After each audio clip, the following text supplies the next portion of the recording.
నమస్కారం, NS news కి స్వాగతం. నా పేరు ఉషా. ముందుగా ముఖ్యాంశాలు. మంచిర్యాల జిల్లా చెన్నూరు పట్టణంలోని కొత్త బస్టాండ్ ప్రాంతంలో పోలీసులు ద్విచక్ర వాహనాల తనిఖీ.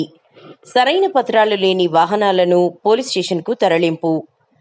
పట్టణ సిఐ దేవేందర్ మాట్లాడుతూ, మద్యం తాగి వాహనాలు నడిపితే చట్టపరంగా చర్యలు తీసుకుంటాం. మైనర్ పిల్లలకు వాహనాలు ఇవ్వకూడదు. తల్లిదండ్రులు పిల్లల పట్ల జాగ్రత్తగా ఉండాలి. వాహనాలకు సరైన పత్రాలు ఖచ్చితంగా ఉండాలని ఈ సందర్భంగా వివరించారు.